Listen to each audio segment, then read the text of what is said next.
Die extrem kleine und ultra kompakte DJI Mavic Mini. Alle Details und Informationen in unserem ausführlichen Praxistest.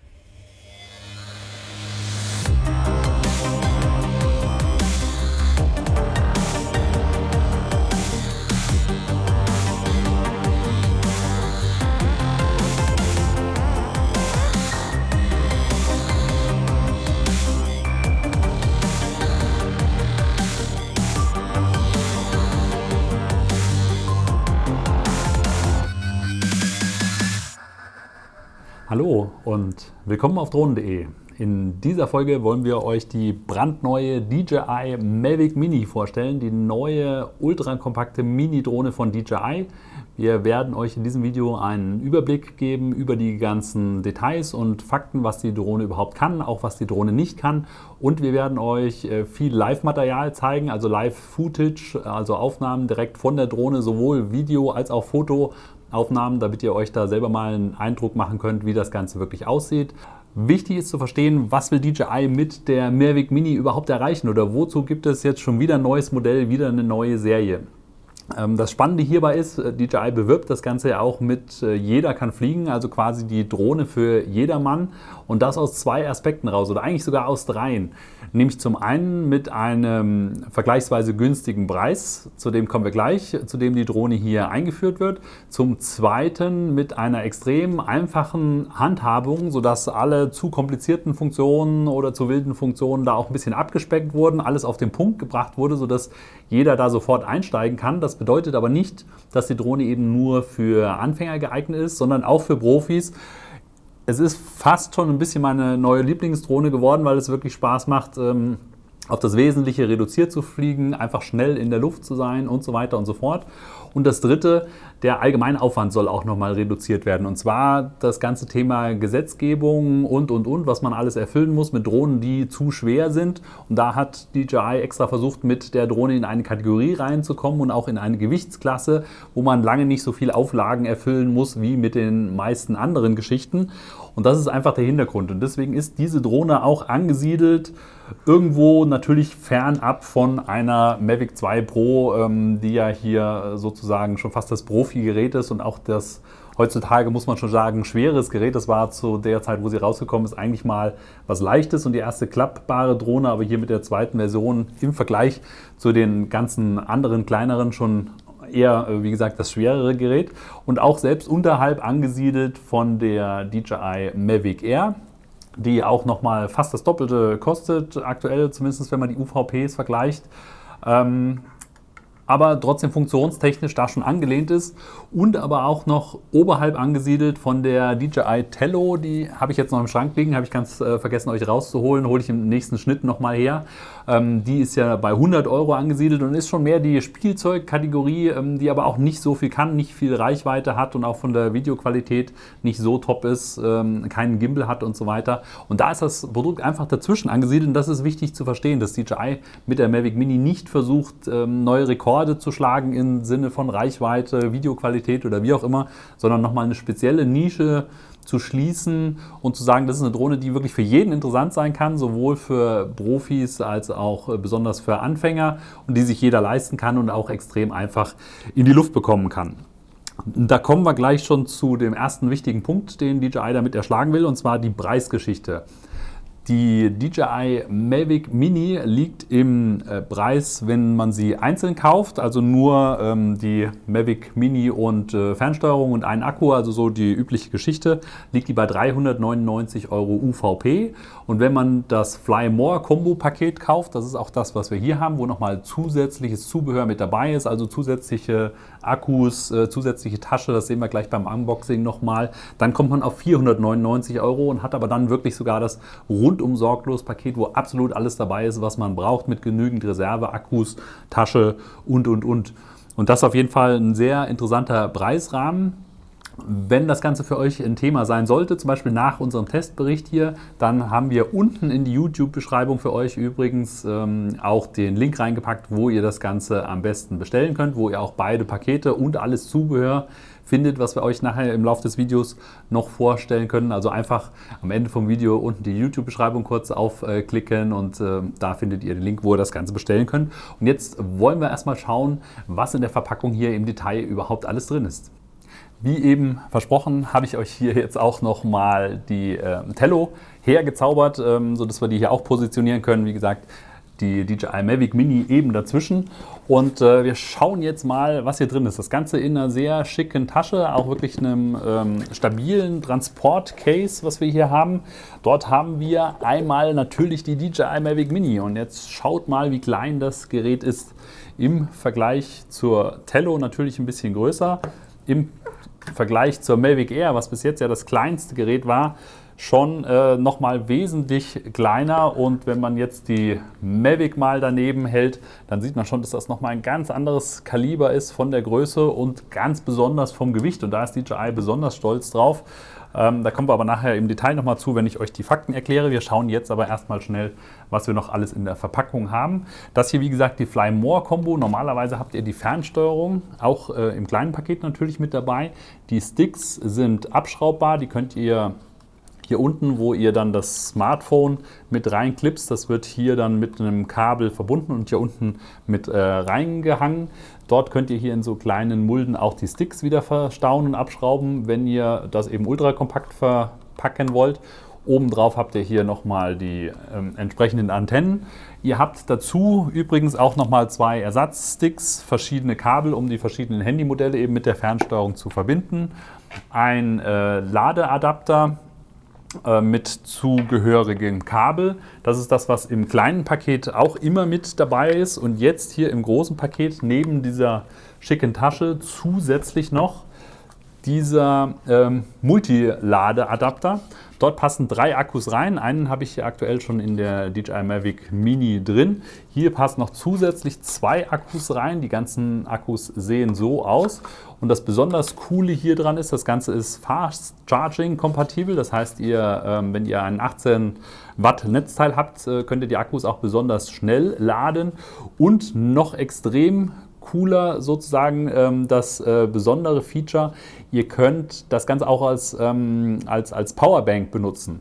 Und zwar habt ihr hier drüben noch einen USB-Port, dort könnt ihr entweder die Fernsteuerung dann auch an den Akkus laden oder das Ganze auch, wenn ihr die Drohne mal nicht braucht, einfach euer Smartphone dranhängen und das Ganze als Powerbank benutzen. Dabei könnt ihr sogar wählen, wie viel Akkus ihr drin haben wollt. Das funktioniert nicht nur, wenn es voll bestückt ist, sondern auch mit einzelnen Akkus. Wenn ihr das Ganze ladet, also die Akkus hier in dieser Dreifach-Multistation ladet, da werden die Akkus übrigens nicht gleichzeitig, sondern nacheinander geladen, eine nach dem anderen. Und kleines Manko sei hier schon gesagt, was uns in unseren Tests aufgefallen ist, die Batterien selber sind relativ dumm in Anführungsstrichen. Das heißt, sie haben keine eigene großartige Elektronik drin und dadurch auch keine Batteriestandsanzeige. Das ist man ja von den DJI-Produkten ja gewohnt, dass der An- und Ausschaltknopf gleichzeitig auch auf dem Akku sitzt und wenn man den kurz drückt, dann eben den Akkustand anzeigt. Das ist mit denen hier nicht möglich. Das habe ich beim Fliegen dann gemerkt, wenn ich mal einen einzelnen Akku in der Hand hatte, dass ich gar nicht schauen konnte, ist das jetzt der leere oder noch der volle Akku. Das funktioniert nur, wenn es entweder hier in der Ladestation drin ist und ihr dann den seitlichen Knopf hier kurz drückt oder wenn ihr einen neuen Akku reingesteckt habt, zeigt es euch das auch gleich an als Ladestandsanzeige. Oder wenn ihr die Batterie direkt in der Mavic Mini drin habt und dann könnt ihr auch natürlich, indem ihr unten hier den An- und Ausknopf drückt, euch den Akkustand anzeigen lassen. Die Akkus werden jetzt übrigens hier hinten in so einen kleinen Port reingesteckt. Das geht sehr gut. Die Klappe dann verschlossen und der Akku ist dann komplett unsichtbar verborgen. Unten drunter habt ihr noch den Micro-USB-Anschluss und den SD-Kartenslot für die SD-Karte. Und damit sind wir eigentlich schon fast durch, was wir hier an Zubehör mit dabei haben. In der Fly More Combo, das sei noch unbedingt erwähnt, sind noch Prop Guards dabei. Die Prop Guards sind sehr interessant, wenn man Indoor fliegen will. Die werden dann ganz einfach an die Mavic Mini angeklipst und da kann man dann auch schon mal vor die eine oder andere Wand fliegen. Das zeige ich euch nachher auch nochmal im Detail. Wir haben auch Innenaufnahmen gemacht, wenn wir gleich zu den praktischen Videos kommen und ein bisschen darum fliegen. Seht ihr Aufnahmen nicht nur draußen, sondern auch drin und die ganzen Vorteile, die die Mavic Mini auch für das Indoor-Fliegen hat. Interessant ist noch, ihr habt natürlich hier vorne dran wie immer so einen kleinen Gimbal-Schutz. Das ist hier so eine kleine Glassicht-Geschichte, die hier über den Gimbal drüber geklipst ist, um den Gimbal zu schützen. Das machen wir mal zur Seite und das Ganze ist natürlich wieder eine klappbare und faltbare Drohne. Das heißt, man kann das Ganze sehr schnell und sehr einfach auseinanderfalten und hat das Gerät dann in voller Größe da. Es hat keine LEDs, die Drohne hat keine LEDs mehr an den Auslegearmen. Das hatte man früher ja immer als Positionsleuchten. Jetzt ist nur noch eine Status-LED hinten am Heck. Mich selber stört das nicht großartig, weil ich konnte die immer nicht großartig zum Identifizieren von der Richtung und so weiter verwenden oder erkennen am Himmel. Das braucht man auch nicht wirklich, aber es sei der Vollständigkeit halber einfach erwähnt. Und wir kommen jetzt einfach mal zu ein paar Daten und Fakten, was die Drohne denn überhaupt kann und was die Drohne eigentlich ausmacht. Und Nummer 1 als wichtigstes Entscheidungsmerkmal ist, es ist eine GPS-Drohne. Das ist die Tello nicht gewesen. Die ganzen größeren Brüder sind das natürlich auch. Und GPS ist ultimativ wichtig, um die Position auch in größerer Höhe perfekt halten zu können. Denn über das GPS-Signal weiß die Drohne genau, wo sie ist. Und wenn dann mal Wind kommt und die Drohne von ihrer Position wegtreiben würde, dann kann sie entsprechend gegensteuern. Das seht ihr hier auch in dem kleinen Einspieler, wie das Ganze funktioniert. Und das funktioniert wirklich hervorragend. Also die Mavic Mini kann die Position perfekt halten, hat auch stark genug Motoren, um dementsprechend gegenzusteuern. Und das klappt wirklich hervorragend. Ansonsten an Sensoren ist nicht so viel mit an Bord. Das heißt, es gibt keine Hindernissensoren ringsrum, wie man es bei der Mavic Air zum Beispiel nach vorne und nach hinten hat. Damit wurden die Sensoren ja mal eingeführt mit der Mavic Air. Oder bei der Mavic 2, wo es dann eben sogar noch Sensoren nicht nur nach vorne und hinten, sondern auch zur Seite und nach oben hin gab. Das hat man hier bei der kleinen Drohne dementsprechend, wie gesagt, nicht. Aber man hat Bodensensoren unten drunter. Und zwar gibt es dort einmal ein Abstandssensor, das wird wahrscheinlich ein Infrarot- oder ein Dual-Kamerasystem sein, das kann man nicht genau sehen, haben wir in den Spezifikationen auch nicht genau gefunden, aber darüber kann sie zusätzlich zum integrierten Barometer nochmal den Abstand zum Boden noch besser erkennen und eine kleine Kontrastkamera, mit dem sie den Boden überwachen kann. Und das ist ziemlich spannend für die Situation, wenn man eben Indoor fliegen will, denn Indoor habt ihr ja kein GPS-Signal und dort kann sie durch diese Bodenkamera erkennen, wie sich der Boden unter ihr bewegt und die Position eben auch extrem genau und extrem stabil halten, wie ihr hier seht. Und das ist wirklich der Knaller. Also das ist die stabilste Indoor-Drohne, die ich bis jetzt je gesehen habe, denn sie hält die Position genauso oder noch besser wie mit GPS-Signal. Man bekommt sie nicht aus ihrer Position sozusagen rausgedrängt und das ist wirklich, wirklich gigantisch, sowohl Indoor als auch Outdoor. Denn mein erster Gedanke war, dadurch, dass die Drohne ja relativ leicht ist, da kommen wir auch gleich schon mal zu den Fakten, nämlich 250 Gramm. Wenn man die Drohne hochhebt ohne Akku, sogar nur 150 Gramm. Man merkt das Gerät fast gar nicht und da kommt einem natürlich zuerst mal im Kopf, die ist ja bestimmt sehr windanfällig und sehr instabil, weil ein massiveres Gerät in der Luft ja doch einfach ein bisschen mehr Trägheit besitzt. Und das ist hier überhaupt nicht so. Also gerade die Flugmanöver, wie ich es euch hier mal zeige, da könnt ihr wirklich fast alles mitmachen und ich bin extrem begeistert, wie nah das Ganze sogar an einer Mavic, also an einem Profigerät, was im Preisbereich 1.300 € ist, also das Dreifache von dem, was die Mavic Mini kostet, wie nah das dran ist oder teilweise sogar noch besser, weil sie lässt sich noch agiler fliegen, es macht einfach noch mehr Laune, es funktioniert wirklich super präzise und super gut und macht richtig, richtig Spaß und man merkt überhaupt nicht, dass man hier so ein Leichtgewicht eben hat und steuert. Was noch auffällt, sind die Propeller und auch verschiedene andere Geschichten, eben dem Gewicht geschuldet, hat DJI da nicht viel Pipapo gemacht. Das heißt, es gibt nicht viele zusätzliche Gimmicks, wie eben diesen Schnellverschluss für die Propeller. Da sind wirklich einfach Schrauben dran. Dafür habt ihr zum Beispiel auch einen kleinen Mini-Schraubenzieher mit im Lieferumfang. Das habe ich vorhin ganz vergessen, euch zu erzählen, damit man eben von dem Gewicht runterkommt und keine wilden Mechanismen noch hier mit dran sind. Und es gibt natürlich auch nochmal 3 Ersatzpropeller, die auch mit im Lieferumfang enthalten sind, der Vollständigkeit halber erwähnt. Die Motoren und so weiter, alles relativ schlicht und einfach gehalten, auf das wirklich Wesentlichste reduziert, um eben auf diese 250 oder sogar 248 Gramm zu kommen. Warum der ganze Aufwand? Nun, sie ist natürlich leichter und einfacher zu transportieren, aber es hat auch gesetzestechnisch verschiedene Vorteile, denn 250 Gramm ist in vielen Ländern und auch in Europa und speziell in Deutschland die Grenze, wo ihr zum Beispiel ein Drohnenkennzeichen braucht, wenn ihr über diese 250 Gramm kommt. Das braucht ihr hier nicht nach dem aktuellen Gesetz. Es wird auch bald die neue EU-Verordnung kommen, da gibt es auch eine spezielle Klasse für Drohnen unter 250 Gramm, das ist die sogenannte C0-Klasse. Und die hat eben auch nochmal viele Sachen, die viel einfacher sind. Ihr braucht dort keine elektronische ID, die die Drohne selber sendet. Ihr müsst euch als Pilot nicht registrieren. Die Drohne muss dann zwar noch die Spielzeugrichtlinien erfüllen. Ich denke, das ist was, wo DJI dann noch dran arbeiten wird oder sich diese Freigaben dementsprechend einholen wird. Das Einzige, was ihr braucht trotzdem, ist eine Versicherung für die Drohne. Versichern müsst ihr in Deutschland alles, was in der Luft rumfliegt. Da blende ich euch hier oben nochmal unseren Versicherungsvergleich ein, der Vollständigkeit halber. Oder auch wenn ihr in die USA reist, dort ist auch 250 Gramm diese typische Grenze, dass ihr die Drohne da bei der FAA registrieren müsst. Das braucht ihr nicht für die Mavic Mini. Hier könnt ihr auch sofort starten. In China gibt es eine Grenze, die ist noch ein bisschen weiter runtergesetzt, die ist bei 200 Gramm und selbst dafür hat DJI eine spezielle Version von der Mavic Mini geschaffen.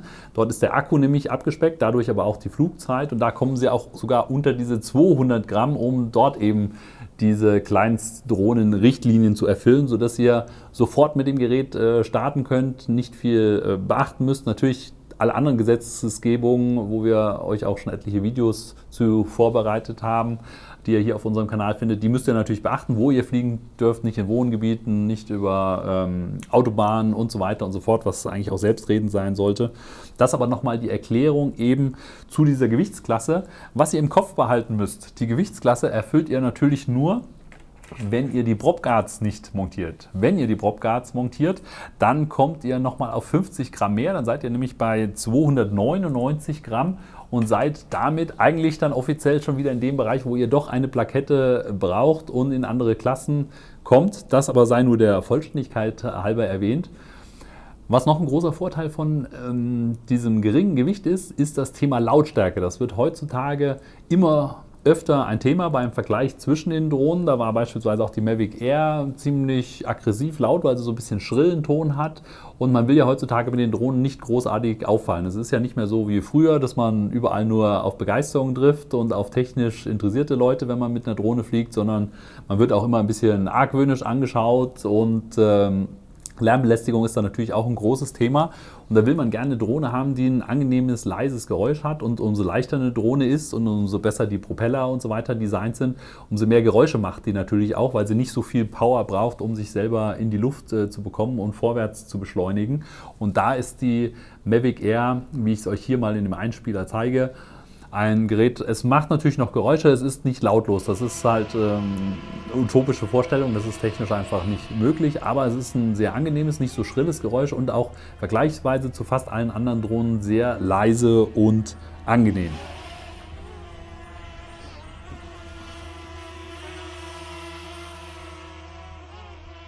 Und bevor wir gleich rausgehen und uns alle Geschichten nochmal in der Praxis im Detail angucken, Flugverhalten, die verschiedenen Flugmodi und Aufnahmemodi und so weiter und was es alles gibt, nochmal ein paar Daten und Fakten, dass ihr einfach nochmal alles übersichtlich zusammen habt, was die neue Drohne denn alles kann.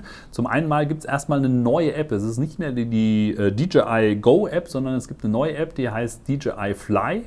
Das ist auch der Hintergrund, dass DJI sagt, wir wollen gar nicht das ganze große Paket schnüren, sondern wir wollen alles noch einfacher machen, noch mehr auf den Punkt bringen für eben dieses Modell, sodass ihr sehr einfach und sehr schnell eure Aufnahmen machen könnt.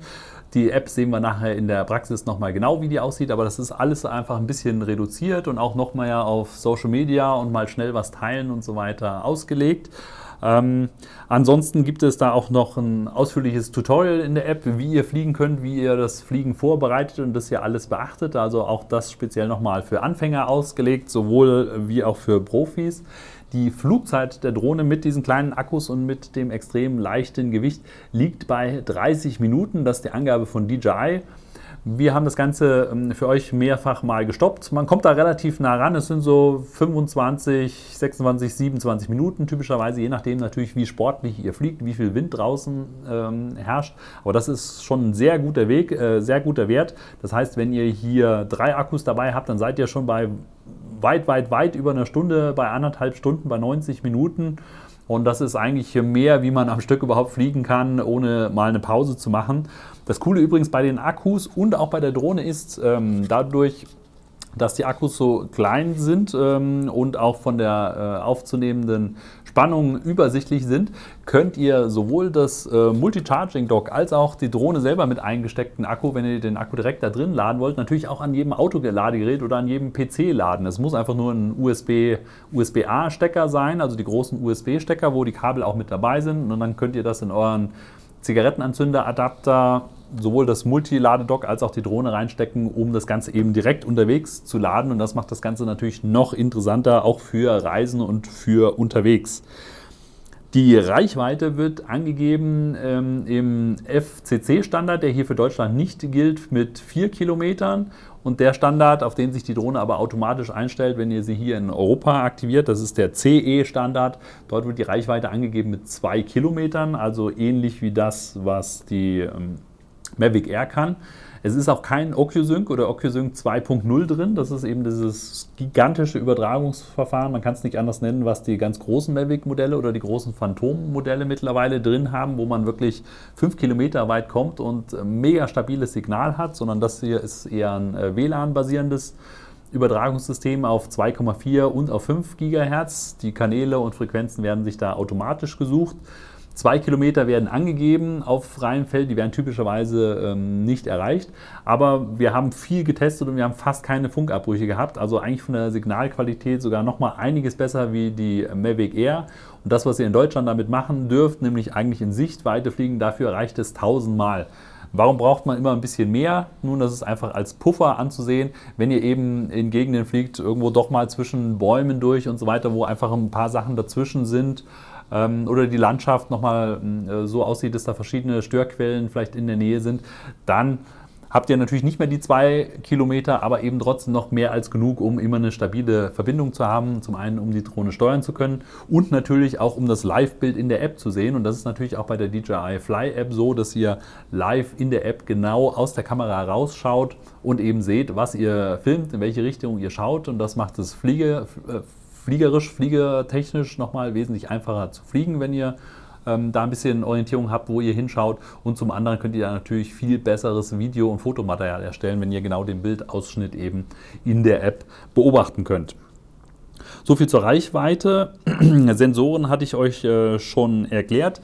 Den Dreiachs-Gimbal habe ich auch angesprochen. Durch diesen Dreiachs-Gimbal, der wirklich in alle 3 Dimensionen funktioniert, habt ihr extrem weiches und smoothes Bildmaterial oder besonders Videomaterial, denn alle Bewegungen, die die Drohne macht, das ganze leichte Vibrieren durch die Motoren oder Gegensteuern gegen den Wind, das gleicht der Gimbal aus, indem er sich in die andere Richtung entgegengesetzt neigt, und das in Echtzeit, und das so gut, dass die Aufnahmen wirklich super weich und kinoreif sind.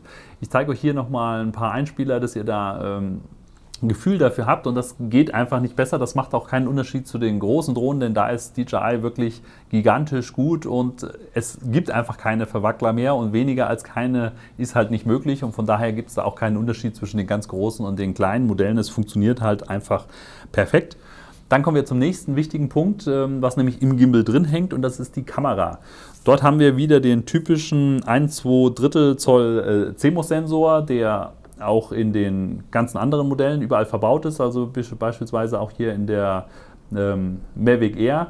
In der Mavic Pro, in der großen Version von der Mavic 2 Pro, da ist ein 1 Zoll Sensor drin, das ist einfach nochmal die einzige Stufe, die es nochmal drüber gibt von DJI, aber hier der 1,2 Zoll Sensor, auch ein super guter Sensor, der aber hier in der Mavic Mini nur 2,7K macht. Nur in Anführungsstrichen bedeutet keine 4K, sondern 2,7K ist so ungefähr die Hälfte von 4K Auflösung, immer noch viel mehr wie Full HD, weil die Drohne zum einen natürlich dafür ausgelegt ist, viel für Social Media zu kreieren. Dort braucht ihr eh nicht so eine hohe Auflösung. Auch für YouTube reichen typischerweise die 2,7K. Und man will natürlich, denke ich mal, ist die Intention von DJI nochmal Abstand zu den großen Modellen haben. Ich weiß nicht, ob es nur an der Kamera liegt oder ob sie nicht eigentlich sogar mehr könnte und nur per Software reduziert ist. Aber man will natürlich ein bisschen Abstufung haben, dass die größeren Modelle noch mehr können. Sonst gäbe es auch fast keinen Grund mehr, eine Mavic Air oder von der Klasse sich noch zu bestellen sozusagen, wenn hier die Ausgleichsmechanismen vom Gimbal super funktionieren und auch die Auflösung identisch wären. 2,7K, aber das, was wir auch in unseren Einspieler und in den Demoaufnahmen gleich nochmal sehen werdet, eigentlich das, was für fast alles auch reicht. Und das Ganze bei 30 FPS bzw. 25 FPS, je nachdem, ob ihr auf NTSC oder PAL filmt. Dort könnt ihr auch nicht mehr, wenn ihr 60 FPS machen wollt, um zum Beispiel Zeitlupenaufnahmen zu machen und die Geschwindigkeit vom Videomaterial dann nochmal zu reduzieren, dann müsst ihr runtergehen auf Full HD. Dort könnt ihr auch mit 60 FPS filmen oder mit 50 FPS, je nach Standard NTSC oder PAL. Bei 2,7K eben wie gesagt 30 FPS. Die Fotoauflösung ist bei 12 Megapixeln. Da blende ich euch hier einfach schon mal ein paar Demo-Fotos ein, dass ihr da mal eine Vorstellung habt, wie das Fotomaterial aussieht, was man mit der Mavic Mini machen könnt. Dort könnt ihr auch sogar umschalten, ob 4:3 Bildschirm oder Seitenverhältnisformat oder 16:9. Die Fotos, die ich euch hier zeige, sind im 4:3 aufgenommen. Und ja, damit sind wir eigentlich schon mal durch, was so die grundlegenden Features angeht. Was mir hier oder da noch einfällt, werde ich euch gleich draußen dann noch live beim Testen zeigen. Jetzt packen wir das Ganze mal ein in die schicke Tasche und dann vor Ort wieder aus und testen das Ganze mal draußen. Und dann geht es an die ganzen spannenden Funktionen, die die Mavic Air hier mit drin hat und auch die Sachen, die die Mavic Air vielleicht auch nicht mehr mit drin hat. Besonders cool ist natürlich, wie ultra kompakt ihr das Ganze hier unterwegs mit dabei haben könnt in dieser kleinen Tasche. Das Ganze einfach nur ausgepackt. Die Drohne einfach auseinanderfalten, die Gimbal-Sicherung, wenn ihr sie dran habt, dann vorher natürlich abmachen. Die Fernsteuerung bereit gemacht, in die Fernsteuerung dann euer Smartphone eingeklipst, auf der ihr die DJI Fly App schon installiert haben solltet. Dann zuerst die Fernsteuerung einschalten, die App starten und die Drohne starten, dann verbindet sich das Ganze und dann seid ihr schon flugbereit. Und ihr müsst in der App, die ihr hier seht, die sehr übersichtlich und sehr einfach gehalten ist, da habt ihr nicht viele Knöpfe und nicht viele Umschaltmöglichkeiten. Dort könnt ihr über die App das Starten direkt auslösen, indem ihr auf den Start-Button drückt und schon seid ihr oben in der Luft und das Ganze geht los. Ich blende euch hier auch nochmal ein paar Flugszenen vom Indoor-Fliegen kurz mit ein, damit ihr da auch nochmal seht, dass ihr besonders Indoor auch sehr schön und weich fliegen könnt, eure Kreise ziehen könnt.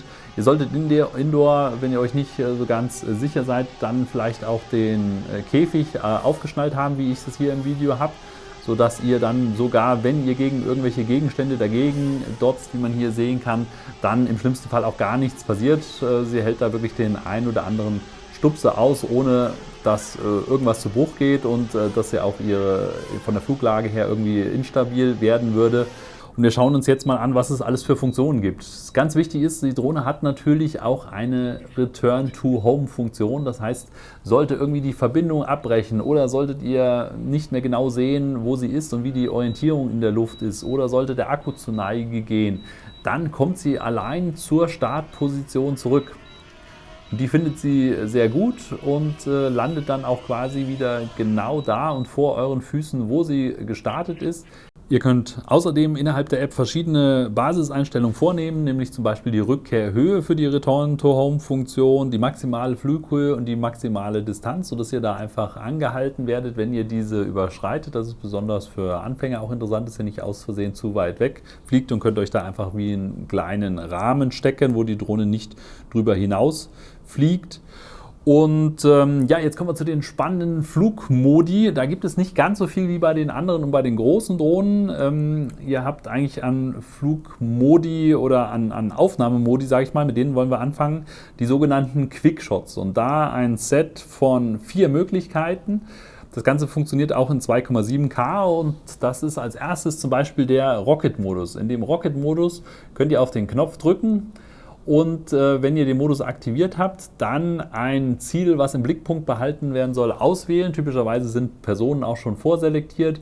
Oder ihr könnt einen speziellen Rahmen um ein Objekt drum ziehen und dann draufklicken. Dann erscheint der Go-Button. Und wenn ihr auf den Go-Button drückt, dann zählt noch der Countdown nach unten und dann geht es schon los und die Aufnahme startet.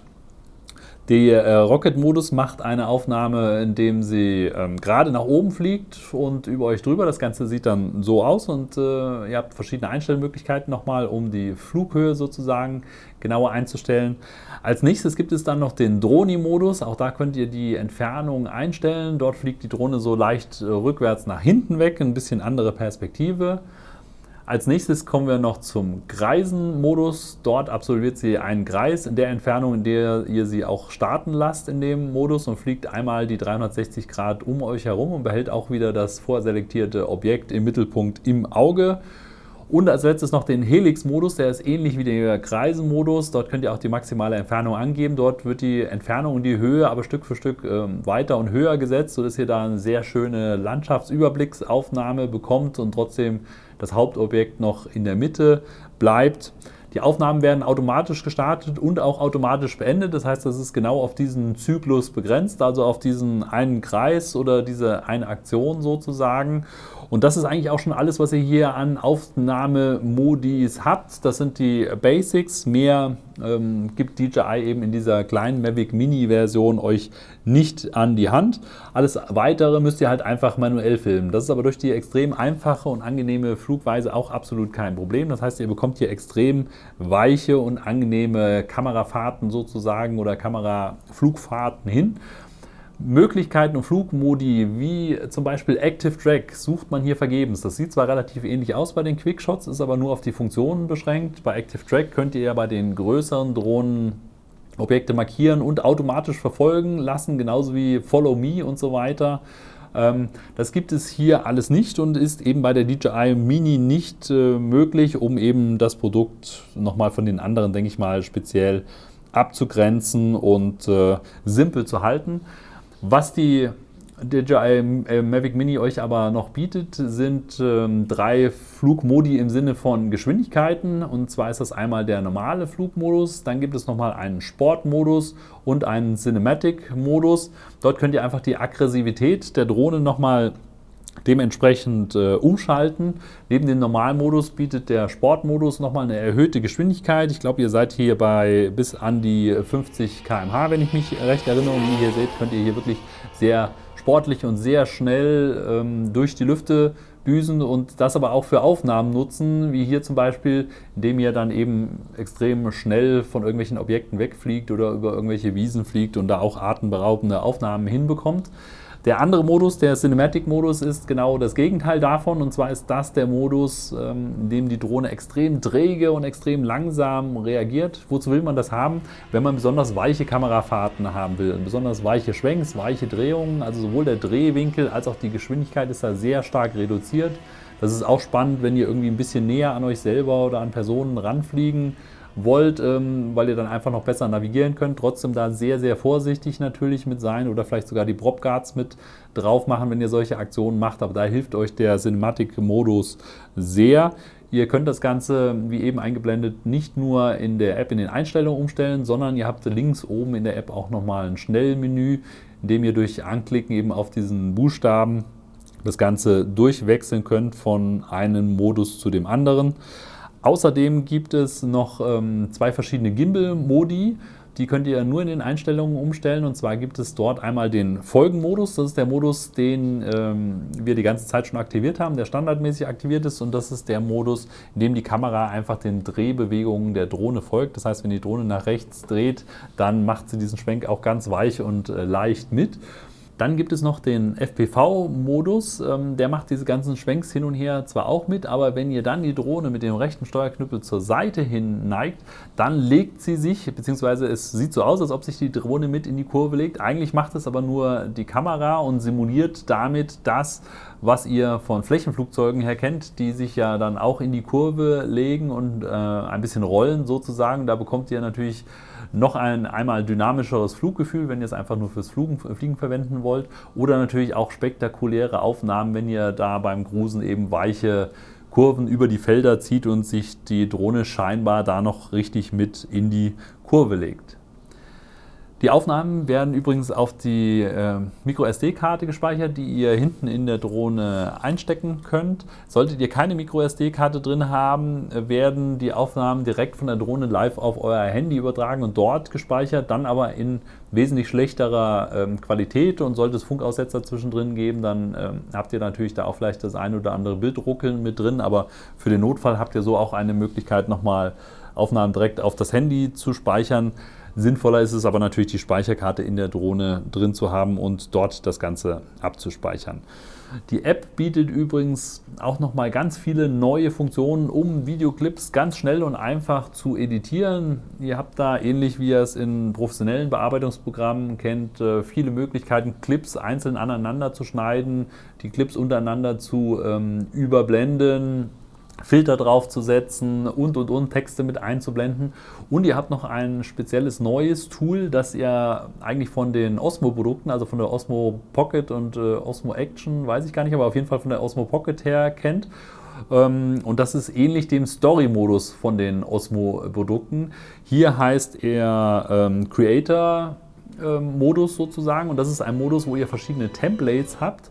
Also vorgefertigte Clips, da ist die Anzahl der Clips auch vorgegeben, da ist eine Musik mit dabei, da sind verschiedene Filter, die angewendet werden, verschiedene Filter abhängig von dem Clip, den ihr auswählt, und ihr müsst dann nur noch in eurer App die Clips selektieren, passend zur Anzahl von dem Template, und die werden dann automatisch da reingeschnitten und ein kompletter Clip sozusagen mit Musik hinterlegt, mit eingesetzten Filtern und Schwenks und Drehungen und so weiter automatisch zusammengeschnitten, und da habt ihr einfach kurze, schnelle Clips, die ihr wunderbar natürlich für Social Media, Instagram, Facebook und wie auch immer teilen könnt und die einfach professionell bearbeitet und zusammengeschnitten aussehen.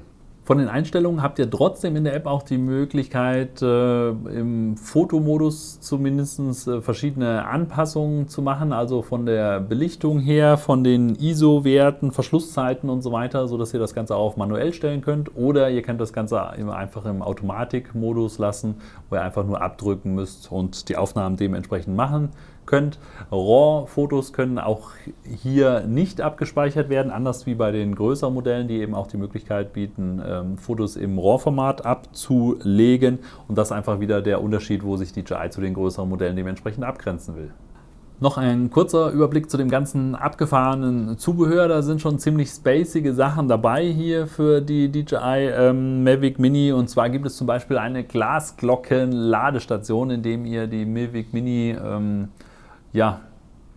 gut präsentieren könnt, indem ihr sie euch auf den Schreibtisch stellt und die ganze da dann gleichzeitig noch drin geladen wird. Im Endeffekt ist da nur ein Kabel drin, was hinten an den USB-Anschluss dran geht und den in der Mavic Mini eingelegten Akku dann lädt, und es steht einfach schick auf dem Tisch in dieser Glasglocke. Dann gibt es noch ein Do-it-yourself-Styling-Kit. Dort bekommt ihr verschiedene Aufkleber, die ihr oben auf die Mavic Mini draufkleben könnt. Da sind, glaube ich, einige vorgefertigte schon dabei mit interessanten Motiven, und ihr bekommt, glaube ich, soweit ich das verstehe, auch ein Set an Stiften mit dabei und könnt das Ganze dann selbst stylen und designen, sodass ihr der Mavic Mini einen eigenen Look verpassen könnt. Dann gibt es noch einen Snap-Adapter, wo ihr, das ist noch ziemlich undurchsichtig und auch ziemlich abgefahren. Ich bin mir nicht sicher, was es da wirklich für einen sinnvollen Anwendungszweck für gibt, aber das ist eine Klammer, die hier oben auf die Mavic Mini draufkommt. Da gibt es auch wie so eine Art Lego-Stein-Adapter, wo ihr dann eben die typischen Lego-Steine oben aufklipsen könnt und irgendwas auf der Drohne mit drauf bauen könnt. Oder irgendwelche Dritthersteller-Applikationen, die man oben montieren kann, irgendwelche kleinen LED-Scheinwerferchen oder wie auch immer. Das Ganze ist aber gewichtstechnisch auch stark begrenzt. Ich glaube 50 Gramm oder irgendwas darf das maximal wiegen, sodass die Drohne das Ganze überhaupt in die Luft hebt. ich kann da den praktischen Mehrwert noch nicht ganz erkennen, aber vielleicht kommt da noch das eine oder andere Spannende auf uns zu.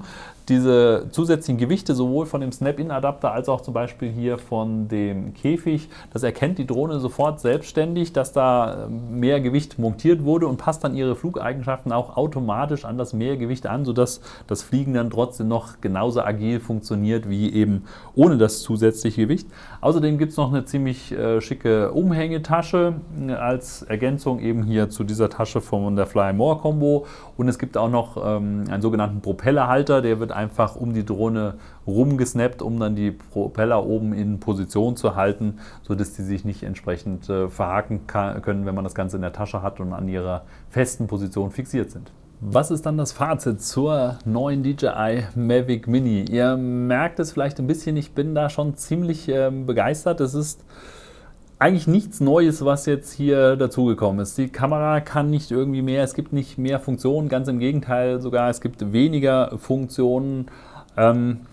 Es ist einfach klein und kompakt, und ich bin mir nicht sicher, obwohl ich auch so Geräte wie die Mavic 2 Pro hier liegen habe, ob das nicht sogar meine neue Lieblingsdrohne ist. Ich bin wirklich am Überlegen, ob ich in dem nächsten Urlaub, der bei mir jetzt hier kurz vor der Tür steht, nicht sogar die Mavic Mini anstatt die Mavic 2 Pro mitnehme.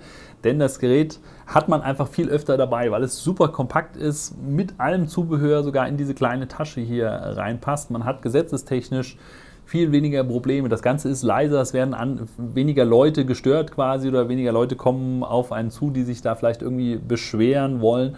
Und es fliegt sich einfach bombastisch, sowohl als Profi als auch als Anfänger, der noch gar nicht fliegen kann.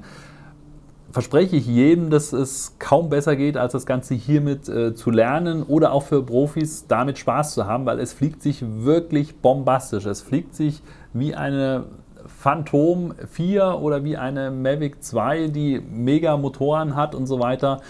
Agilität lässt sich da überhaupt nicht vermissen. Es fliegt sogar noch weicher, besser, sportlicher. Man kann coolere Manöver fliegen, man hat aber weniger das Gefühl, dass man hier irgendwie was Gefährliches in der Hand hat oder in der Luft hat, weil es wirklich so leicht ist und auch kaum Schaden anrichten könnte, selbst im Notfall nicht.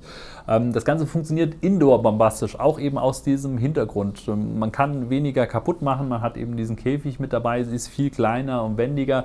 Sie fliegt super stabil indoor über diese Fußbodenüberwachungssensoren, die die großen Geräte auch haben, aber da hat man einfach mehr Masse, die man bewegt und die man beschleunigt hat.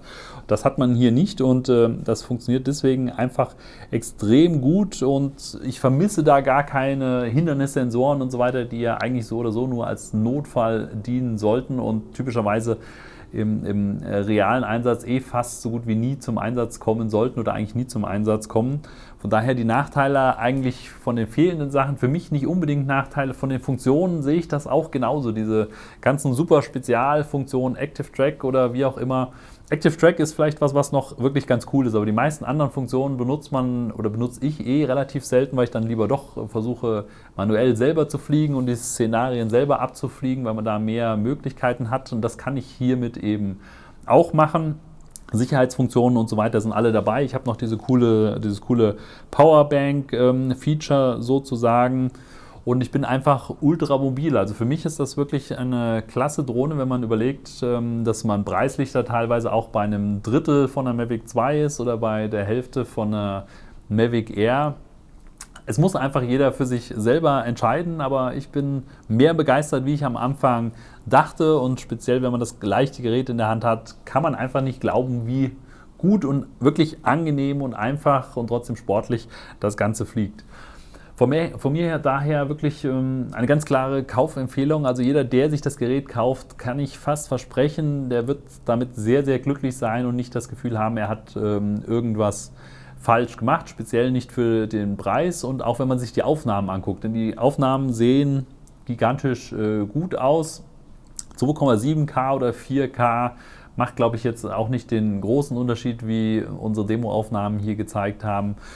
Von daher, ihr habt jetzt erstmal ganz viele Infos. Wir bereiten euch noch das andere Video vor, wo ihr die ganzen Flugmanöver nochmal im Detail seht und wie die Flugmodi eben dementsprechend angewendet werden und was ihr damit machen könnt.